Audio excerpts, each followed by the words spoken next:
Hindi dictation start होगी कुछ second बाद।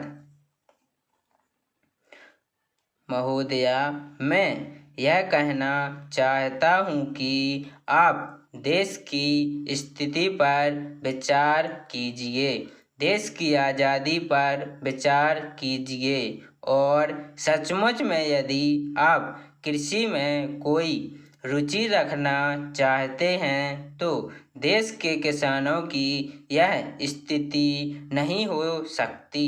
किसान जो देश का मालिक है वह आज सबसे बदतर और सबसे बुरी स्थिति में पड़ा हुआ दिखाई दे रहा है। पैरा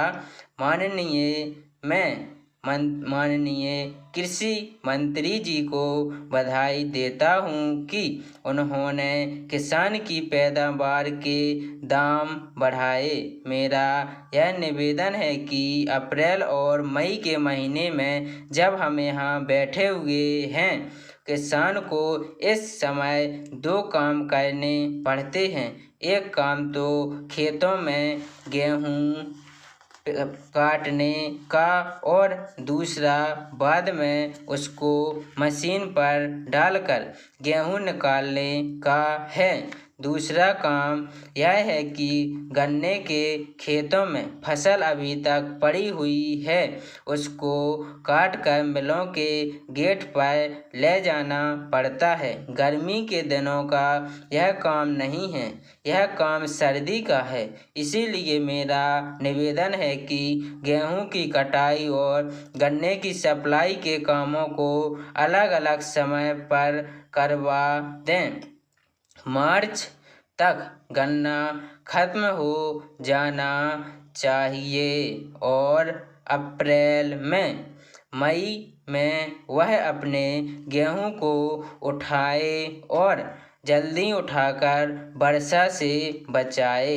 मेरा निवेदन है कि भारत सरकार ने जो चीनी की नीति अपनाई है उसमें कृषि मंत्री जी संशोधन करें ताकि जो गन्ना आज भी उत्तर प्रदेश के जनपदों में खेती में पड़ा हुआ है वह मार्च तक खत्म हो जाए और किसान अप्रैल में अपने गेहूं की कटाई कर सकें। पैरा महोदया, एक बात और कहना चाहता हूं कि यह जो कृषि मूल्य आयोग है इसमें कई वर्षों से सुनने में आ रहा है कि किसानों के प्रतिनिधि भी लिए जाएंगे, लेकिन इसमें कई सालों से यह बात उठ रही है किंतु अभी तक कुछ नहीं हुआ है।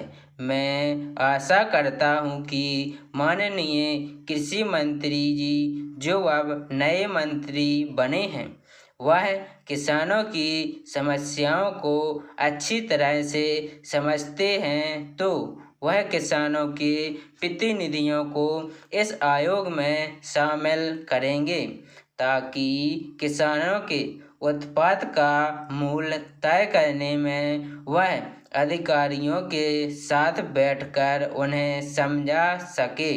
आप ऐसा कर देंगे तो मुझे पूरा विश्वास है कि किसानों की समस्याओं का बहुत हद तक हल हो सकेगा। पैरा महोदया, सदन के माननीय सदस्यों का मैं आभार प्रकट करता हूं जिन्होंने किसानों की समस्याओं के लिए अपने मूल्यवान और आदर्शवादी सुझाव रखे।